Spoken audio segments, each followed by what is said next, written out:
Segunda parte da correção do 39º exame. Agora vamos corrigir as questões. O que você achou das questões? Conta para mim aqui nos comentários. Eu achei, com exceção da primeira, bem tranquilo, para compensar uma peça que pegou de surpresa alguns que tiveram dificuldade com as teses. Se você não assistiu ainda a correção da peça dos embargos de terceiro, tem vídeo aqui no canal, é só assistir, não deixe de assistir. Aqui a gente vai fazer a correção no mesmo esquema, baseado no espelho preliminar e, com certeza, mencionando alguma outra possibilidade que a banca poderia ou poderá considerar no espelho definitivo. Vem comigo.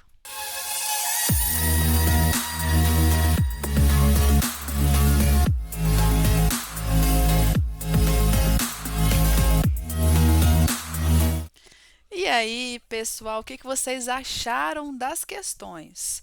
As questões, com exceção da primeira, bem tranquilas, né?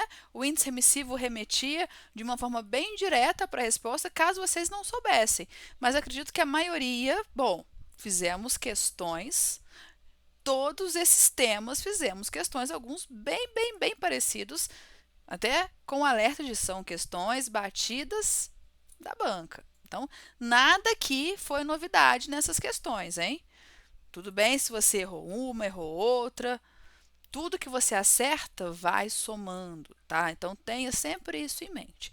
Mas ao contrário da última peça, que tinham questões mais difíceis, da última prova, desculpa, do 38º exame, as questões foram bem mais difíceis que desse exame aqui. Nesse exame, comparado com o exame passado, tivemos sorte. Lembrando que aqui a gente vai fazer a correção baseada no espelho de correção da banca.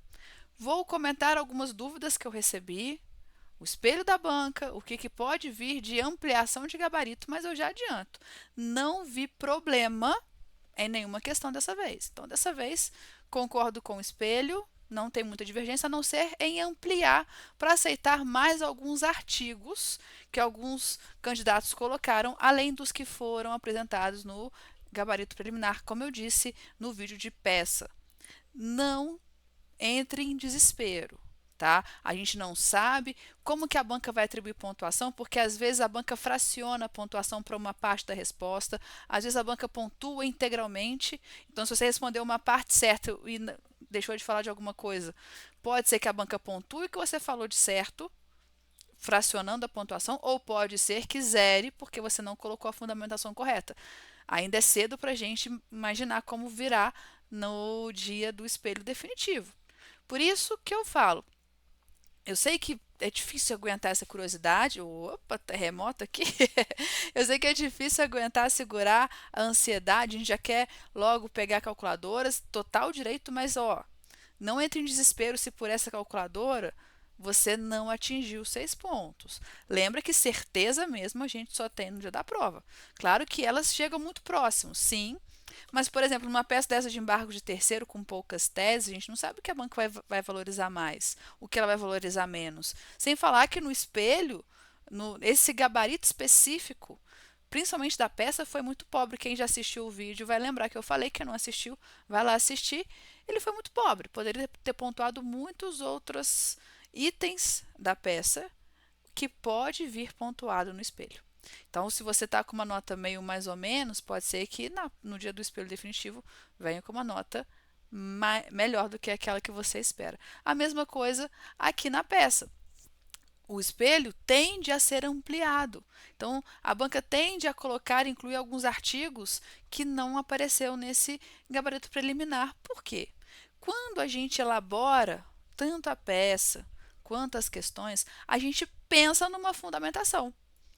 Não tem como, por mais bem preparado que seja o examinador, seja a banca, a gente já viu que dá uns deslizes de vez em quando, você tem como prever todo o ordenamento jurídico. Às vezes você encontrou um artigo, ou uma súmula, ou uma J, que fundamenta igualmente a questão e que ele não se lembrou quando ele colocou no gabarito.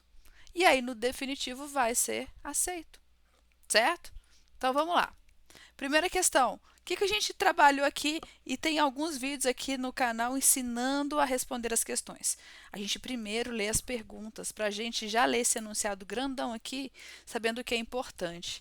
Letra A, como advogado da ré, qual tese jurídica você desenvolveria desde a contestação a fim de rechaçar de plano a pretensão de Celso. Olha como tem elementos importantes. Uma tese da ré, apresentado na contestação, para rechaçar de plano. De plano. Não importa se ele tem ou não tem direito, entende? Letra B. Como advogado da ré, qual tese processual a ser defendida para ser usada a prova obtida após a conclusão do processo para a sentença? Justifique. Celso Pereira trabalha na empresa pública estadual Águas Limpas desde 2001. Em janeiro de 2019, por força de lei estadual, os empregados públicos passaram a ser regidos pelo regime estatutário. Gente, o que acontece quando uma empresa pública, no caso aqui, né, que tinha empregados públicos, quando passa a ser regido pelo regime estatutário, por força de lei? O contrato de trabalho, que antes era regido pela CLT, ele é extinto. Ele é extinto, porque após isso ele vai ser um servidor público estatutário. Ele não tem contrato de trabalho. O contrato de trabalho termina na edição dessa lei, em que os empregados públicos passam a ser servidores estatutários estaduais. Então, o que aconteceu com o contrato de trabalho? Foi extinto. Foi extinto quando? Em janeiro de 2019. E aí, em março de 2022, o Celso apresentou e ajuizou a reclamação trabalhista pretendendo as horas extras e adicional noturno do período em que era regido pelo regime seletista. Mas aí, veja só, quando que ele ajuizou? Em março de 2022. Se em janeiro de 2019 foi extinto o contrato de trabalho, ele teria até janeiro de 2021 para ajuizar a reclamação trabalhista. Como ele ajuizou em março de 2022, aconteceu aqui a prescrição bienal.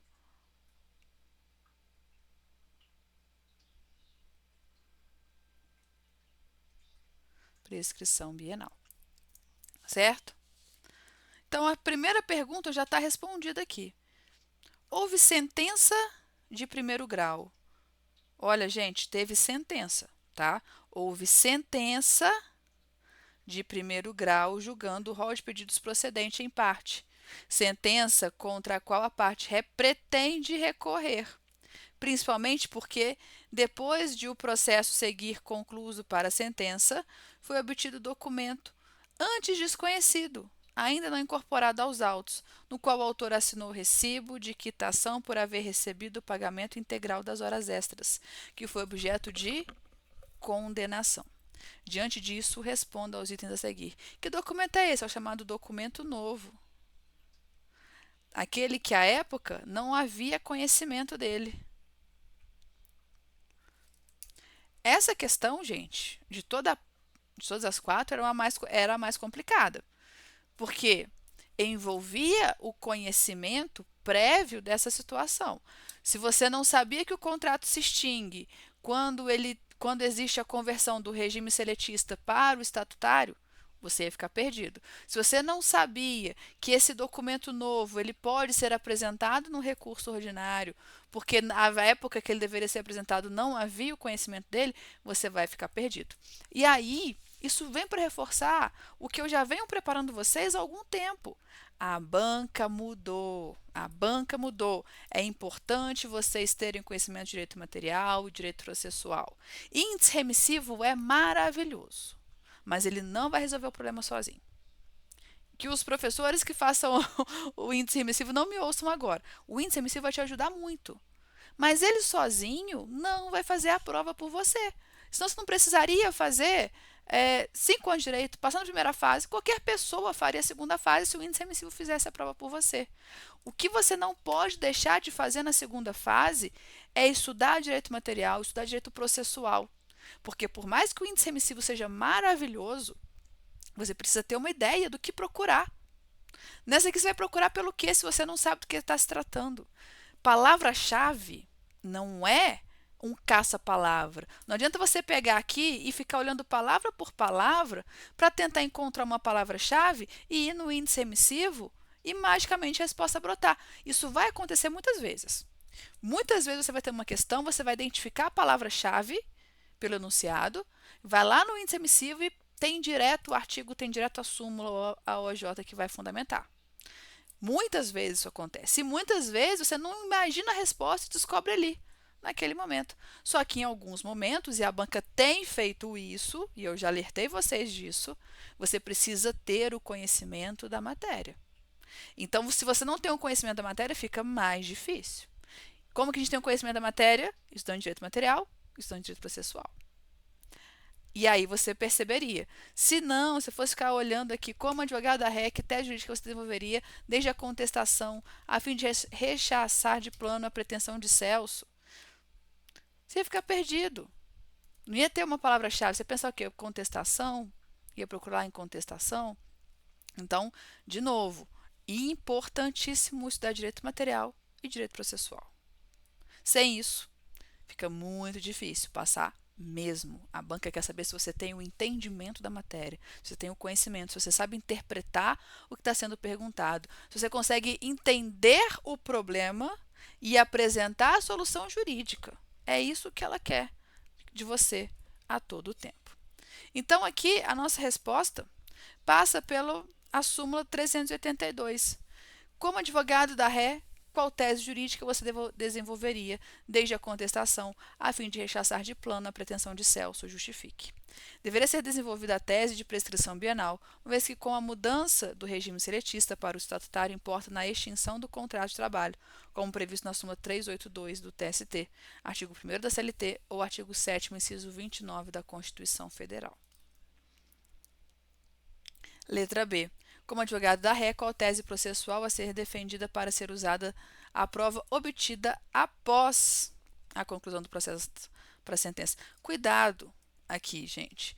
Linha do tempo, tá?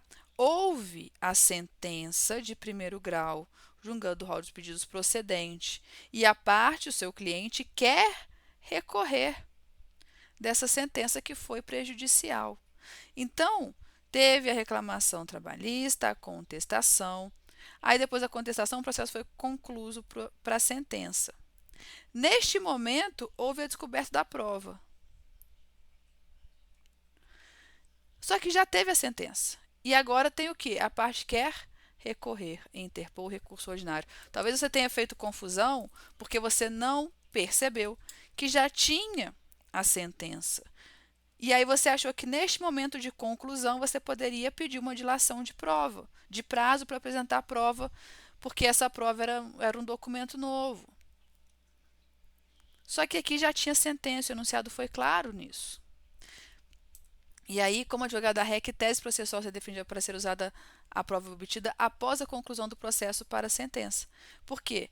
Foi obtida a prova após. Então, não é para você apresentar a prova após a conclusão do processo para a sentença. E sim, a prova foi obtida após. Mas você vai usar ela onde? No recurso que você vai interpor desta sentença. E aí, você vai procurar por documento novo, por prova, e aí você chega na súmula 8 do TST, que deverá ser defendida a tese da possibilidade de juntar documento novo no recurso ordinário, como prevê a súmula 8 do TST. Essa era a questão mais difícil. As outras são questões batidíssimas da banca, que já foram cobradas em diversos exames, além de serem mais diretas e fáceis de você identificar pelo índice emissivo. Essa, de fato, envolvia um conhecimento maior da matéria. Mas não se preocupa se você errou. Você tem outras questões tantas para acertar. Vamos lá. Qual o efeito jurídico da aposentadoria por incapacidade permanente no contrato de trabalho de Cleonice? Nossa, essa questão a gente deu em simulado no curso de questões. Qual medida deverá ser adotada a fim de buscar imediatamente o restabelecimento do plano de saúde de Cleonice? Cleonice é empregada da sociedade empresária Café Quentinho Limitado, tendo sido contratada em janeiro de 2022 na condição de vendedora. Em fevereiro de 2023, Cleonice sofreu um grave acidente no qual o Café Quentinho Limitado não teve culpa nem responsabilidade. No acidente, Cleonice sofreu politraumatismo e foi atendida pelo plano de saúde, fornecido pela sociedade empresária. Cleonice foi submetida à avaliação de uma junta médica e foi declarada sua total incapacidade para o trabalho por tempo indeterminado.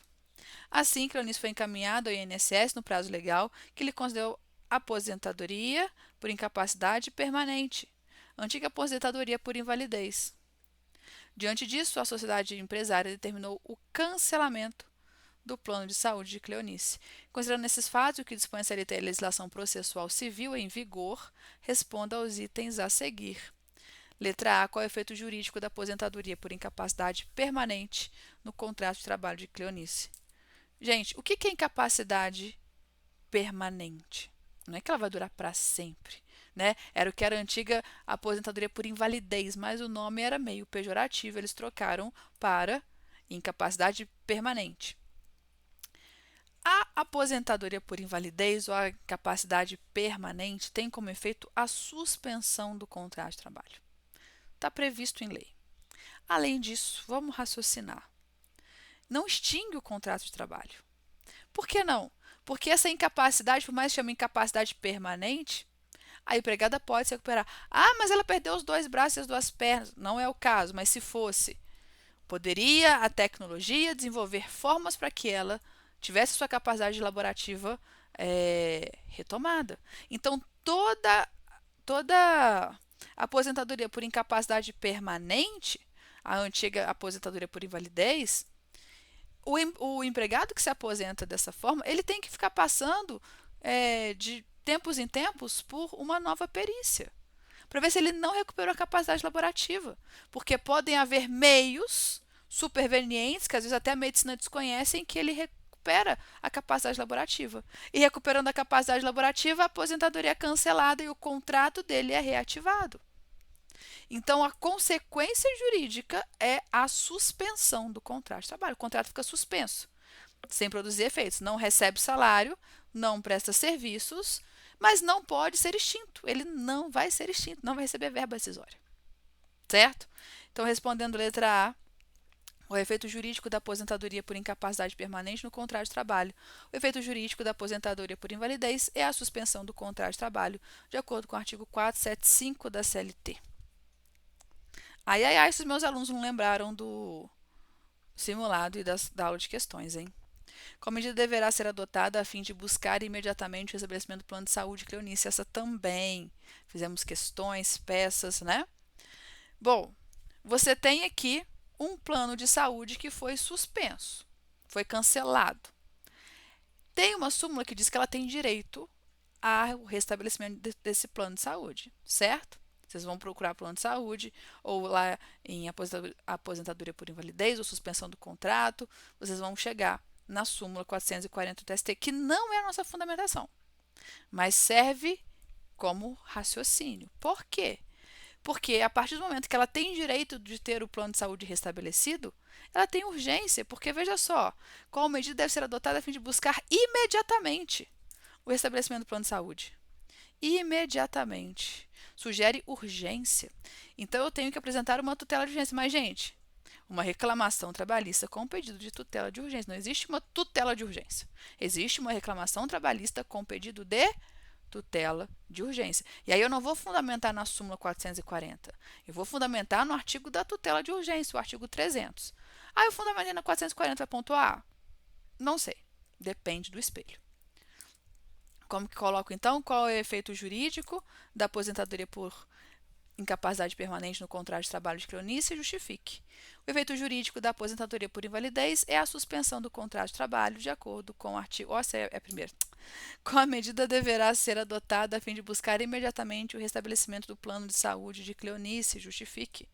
A medida a ser apresentada é o ajuizamento da reclamação trabalhista, com pedido de tutela de urgência, de acordo com o artigo 300. Então, na sua resposta tem que ter a reclamação trabalhista e o pedido de tutela de urgência.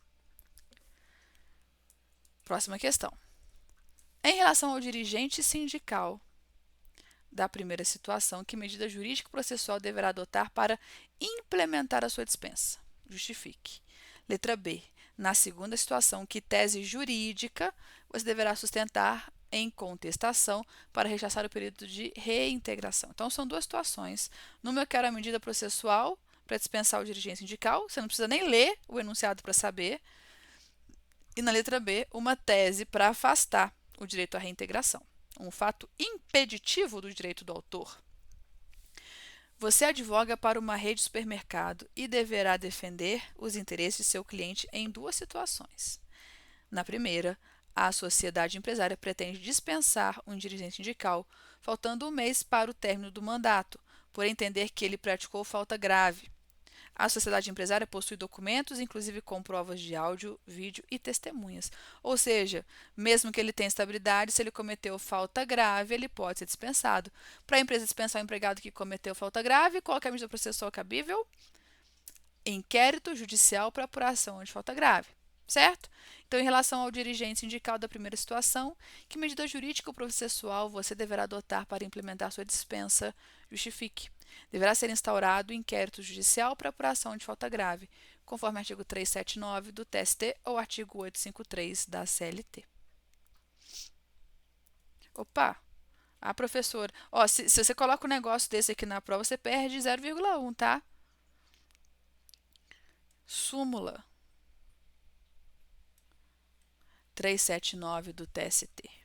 Tico e o Teco aqui ainda não se recuperaram do batidão de aula, não. Na segunda situação, que tese jurídica você deverá sustentar em contestação para rechaçar o pedido de reintegração? A segunda situação, o empregado já foi dispensado, teve seu aviso prévio indenizado, mas registrou sua candidatura à dirigente sindical no mesmo período e foi eleito. Que mesmo período? Durante o aviso prévio. Agora ajuizou a ação trabalhista requerendo a reintegração. Diante disso, à luz da CLT e do entendimento consolidado do TST, responda aos itens a seguir. Dirigente sindical que registra a candidatura no curso do aviso prévio tem direito à estabilidade? Se você não sabe, estava fácil de achar aqui pelo dirigente sindical, né? E aí você vai aqui na súmula 369, item 5, e vai encontrar a resposta. Tendo em vista que o registro da candidatura se deu no curso do aviso prévio, o empregado não adquire a estabilidade, sendo indevida a sua reintegração nos moldes da súmula 369, item 5 do TST. Questão batidíssima da banca. Nossa, se for fazer um ranking, como já caiu questão assim?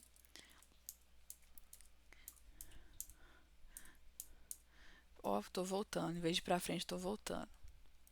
Próxima e última questão. Também batida, não tanto quanto a 3, mas também batida. Que tese jurídica específica? Tese, está perguntando tese jurídica específica deverá ser sustentado para defender a inexistência da estabilidade na hipótese. Que tese jurídica específica? Esse específico aqui, ele vai retirar a pontuação de uma galera, daqui a pouco eu explico por quê. Visando sustar imediatamente a decisão que deferiu a tutela de urgência, qual a medida processual a ser adotada justifique. Laura Pedroso é membro do Conselho Fiscal do sindicato de sua categoria profissional e foi dispensada imotivadamente, tendo ingressado em reclamação trabalhista com pedido de tutela de urgência, requerendo a reintegração. O pedido de tutela de urgência foi deferido e aguarda-se o cumprimento do mandado de reintegração. O processo encontra-se aguardando audiência. Você, na condição de advogado da sociedade empresária, observada a legislação pertinente e o entendimento jurisprudencial consolidado do TST, responda às indagações a seguir. Que tese específica deve ser sustentada para defender a inexistência de estabilidade na hipótese?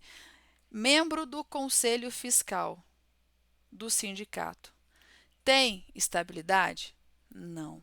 Só que quando a gente coloca tese jurídica específica, a gente tem que achar uma tese jurídica que diga que o membro do Conselho Fiscal não tem estabilidade. Então, aquela tese genérica de que é o dirigente sindical que tem estabilidade, não vai aceitar aqui. Por quê? Porque o enunciado pediu tese específica. Tese específica. E a tese específica está lá na OJ 365 da SDI1, que fala que membro do Conselho Fiscal não tem estabilidade. Por quê? Porque ele não atua defendendo os interesses da categoria. Então, por isso ele não tem estabilidade. Que tese jurídica específica deverá ser sustentada para defender a inexistência e estabilidade na hipótese justifique? Tendo em vista que o membro do Conselho Fiscal não atua diretamente na defesa dos interesses da categoria, não possui estabilidade de dirigência sindical, nos termos da OJ 365 da SDI1 do TST. Então, aqui também, né? Era importante você colocar que o membro do Conselho Fiscal não tem estabilidade, mas por quê? Porque ele não atua diretamente na defesa dos interesses da categoria. E o fundamento aqui na OJ 365 da SDI1 do TST. Lembrando que se você só não colocou a OJ ou colocou outro artigo, outra súmula errada, você não perde a questão inteira, você só perde 0,1. A pontuação ela é feita 0,5 ou 0,55 para a fundamentação e 0,10 para os dispositivos. Geralmente sempre foi assim. Letra B. Visando sustar imediatamente a decisão que deferiu a tutela de urgência com a medida processual passível de ser adotada. Essa tutela de urgência foi adotada quando o pedido de tutela de urgência foi deferido e aguarda-se o cumprimento do mandado de reintegração. O processo encontra-se aguardando a audiência. Se ele está aguardando a audiência, foi antes da sentença, certo? A sentença seria depois. Primeiro tem a audiência, depois tem a sentença. Então, o processo está aqui ainda. Qual que é, se você sabe de cabeça? Se você não sabe de cabeça, procurando lá por tutela de urgência, você acharia. Chegaria na súmula 414. Deve ser impetrado o mandado de segurança. Nos termos da súmula 414, item 2 do TST, tendo em vista a concessão da tutela de urgência antes da sentença. Essa súmula 414 do TST vai dizer que se a tutela de urgência for concedida antes da sentença, cabe mandado de segurança. Se ela for concedida na sentença, cabe recurso ordinário. Tá? Aqui, a tese era da tutela de urgência. Se você fundamentou lá na súmula, no artigo 303 de tutela cautelar, não. Tá? Mandado de segurança, você vai pontuar se você colocou mandado de segurança.